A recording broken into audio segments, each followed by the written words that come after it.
mga bro, sa mga tropa natin dyan na palaging sumusubaybay sa ating vlog. So, good morning sa inyong lahat. So, kakatapos ng ating duty ngayon.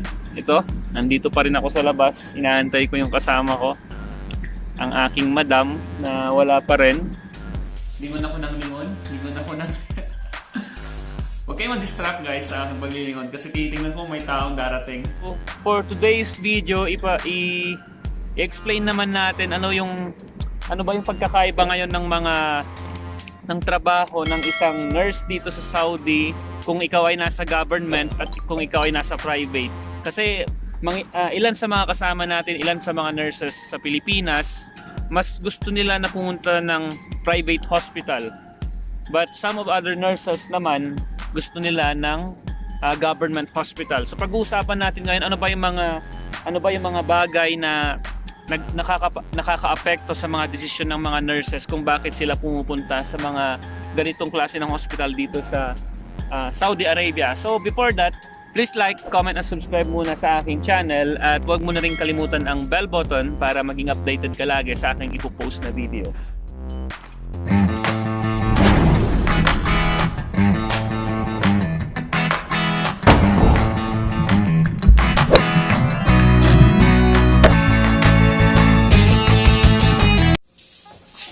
I'm back guys! Ito na, nandito na tayo ulit para pag-usapan ang pagkakaiba ng private hospital nurses sa government hospital nurses. Bakit may mga nurses na gustong mag-apply sa government hospital but some of the nurses also gustong mag-apply sa private hospital? So may kanya-kanya silang mga rason ang mga nurses natin bakit gusto nila sa ganitong company or ganito yung gusto nilang pag-applyan. So ano ba yung mga point bakit ano yung pros and cons, ano yung mga advantage kung bakit ka mag-a-apply sa government at ano yung advantage bakit ka mag-a-apply sa private hospital. So unahin natin sa government hospital. Nurses are applying in the government hospital dahil salary wise, syempre medyo may kalakihan ng konti yung sweldo ng mga government nurses dito sa Saudi Arabia. Basically, ang sinisweldo ng isang government nurses, as per my sources, dahil marami akong mga kaibigan ng mga government hospital nurses dito, they are earning minimum of basic salary is 4,700 Saudi riyals. So sa Philippine peso, it will cost around 60 to 65,000 pesos. So, yun po yung tinatanggap ng mga government hospital nurses dito. Except kung mapunta ka sa government, mapunta ka sa special area, you can earn more than the basic salary na nare-receive mo. So, usually na-receive ng bawat nurses dito ay 1,500 na special area. Tapos, kung how many binabayaran din yung years of experience mo dito sa Saudi Arabia. So, more or less binabayaran siya per year ng 200 to 250 Saudi riyals. So, kung meron kang 6 years of experience, babayaran nila yon ng 1,500. So, 4,700 plus 1,500 na special area allowance, then 1,500 na experience allowance. So, yun na yung makukuha mo. Sa private hospital naman, usually, sa private hospital, nag-earn before, nasa 2,700 lang yung basic salary. Pero ngayon, sa mga papunta na dito sa Saudi Arabia, ang pinaka-latest na salary ng mga private hospital nurses, ang minimum is 3,500 basic salary. So, yun, 3,500 basic salary at with food allowance which is 300 riyals.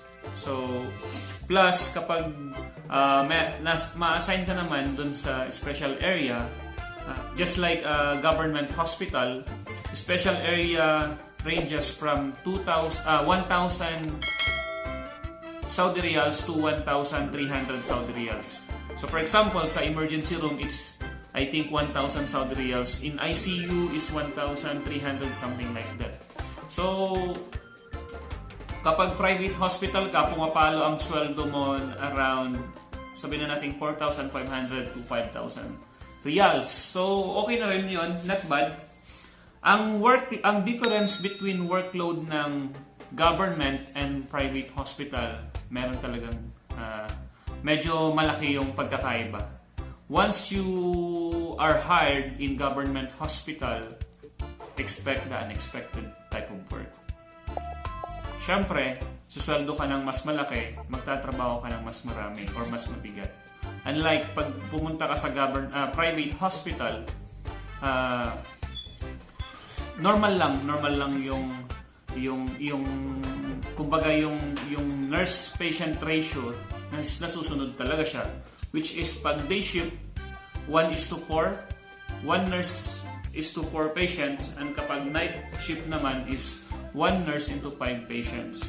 So sa government, I'm not really sure, pero may mga nakausap ako during our convention sa Dubai na minsan nga dalawa lang silang duty or tatlo for 25 patients.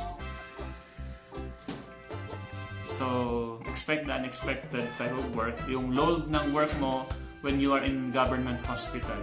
So we're not doing this video para i-down yung mga government hospital nurses. Saludo ako sa mga government hospital nurses natin. But I'm just giving you a background, guys, for those aspiring nurses sa Pilipinas na once you apply for a job, nursing job here abroad, you should find the better job or find the better company na pupuntahan mo, either private or public. So andun tayo sa workload, sa salary. What else? Doon tayo sa accommodation. Accommodation, hindi nagkakalayo ang itsura. So yung lahat ng mga accommodation dito for female, isang room, 2 empleyado. So share kayo sa isang room, which is malaki naman yung room, kagaya nitong room namin. I think the size is 5x5. So malaki siya. Sa private, ganun din. Same lang din ng sa government hospital nurses accommodation. What else? Ang maganda dito sa mga government hospital, once you are a family visa, or let's say wala silang sariling accommodation for male nurses, they are giving you a housing allowance. So meron silang binibigay na housing allowance, which is worth, I think, if I'm not mistaken, is 1,200 to 1,500 Saudi riyals monthly. So not bad, parang gagastos ka lang ng 500 Saudi riyals sa puupahan mong bahay. So sabihin mo na nasa 800 yung mga gagastos mo including transportation.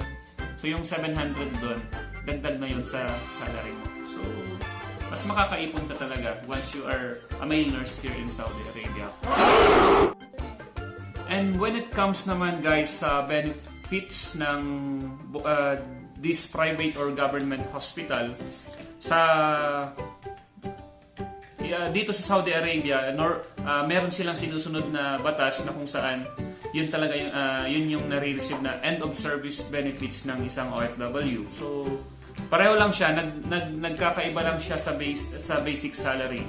Pero napansin ko, guys, meron akong isang kaibigan na natanong from government hospital dito sa Saudi Arabia, one of the biggest hospital here in Saudi Arabia. Sabi niya, nainggit sila sa benefits ng mga nasa private dahil kagaya sa amin, marireceive mo every end of your 2 years contract, makaka-receive ka ng a total of 4 months total salary mo. So depende, guys, ito sa magiging computation sa basic salary mo, sa magiging benefits mo. And some of the nurses in the government, they said na parang mas maganda yung computation ng benefits sa mga nasa private hospital than the government. Kasi ang napansin din nila, parang may limit lang yung binibigay nila sa government hospital nurses. Unlike private hospital nurses, in your first 2 years contract, you can earn basta mas malaki siya kumpara sa government hospital. Guys, ang isa pang difference, yung vacation. Sa government hospital nurses, after their first year of contract, they can go vacation with free tickets, round trip, and your visa. Sa private naman, most of the private hospital here, they are offering 2 years contract, and after 2 years ka palang makakauwi ng free ticket and round trip visa. I mean round trip ticket. And pwede kang umuwi after your first year, pero ikaw ang magbabayad ng ticket mo. So, hindi ko lang alam sa ibang mga private hospital ngayon kung binago na nila yung ganong sistema nila pagdating sa mga empleyado nila. Ayun, so idagdag na rin natin yung increment ng mga nurses dito sa Saudi Arabia when you are in this in government and private sector. So, sa government area, as per my source again, they don't have their increment yearly here. So, kung magkano yung pinirmahan mong kontrata sa Pilipinas, that would be your salary until mag-exit ka. Kahit ilang taon ka pa dito. But, sa private hospital, ito yung maganda sa private, mga bro. Once matapos mo yung contract mo, renewal of contract will be under negotiation. So, ano ibig kong sabihin doon? Once matapos mo yung unang kontrata mo, pwede mong pag-usapan how much yung pwede nilang idagdag sa kontrata mo. So, some of the nurses in the private hospital now, they are earning bigger than the government hospital because doon sila, once na nag-renew sila, and then pag kulang na yung nurses, doon sila kumikita ng mas malaki kaysa sa mga government hospital nurses. And lastly, mga bro, ito lang yung magiging difference ninyo pagdating sa government and private hospital. Sa government hospital, madalang silang magkaroon ng understaff. Yeah. Madalang magkaroon ng understaff dahil syempre suportado ng gobyerno yung mga hospitals nila dito, mga Ministry of Health hospitals. But sa private hospital, once you are in that position, you will expect sometimes na minsan may scarcity ng mga staff nurses or other paramedics. Minsan dumarating sa point ang mga private hospital na nagkakaroon ng scarcity ng staff nurses sa Saudi Arabia. That's why ang affected dito are those staff nurses na intact pa rin dito sa trabahong ito dahil syempre mag-iiba yung nurse-patient ratio nila. So kung sanay ka naman sa trabaho dyan sa Pilipinas na isang nurse or dalawang nurse sa isang buong ward, it's okay guys. So yun lang guys, sana may natutunan kayo dito sa vlog kong ito. And hopefully guys, dito sa videos na ito, kung meron kayong mga gustong idagdag, mayroon kayong gustong i-check, or mayroon kayong gustong i-suggest, just comment in the comment box. And kung natuwa ka naman, may napulot kang aral dito sa videos na to, please, huwag mo nang kalimutan, i-click mo na yung subscribe button dyan, at huwag mo rin kalimutan ang bell button para mas lalo kang updated sa mga ipopost ng video. Maraming salamat guys sa panonood. Thank you guys for supporting my vlog, and God bless you all. Paalam in 3, 2, and 1.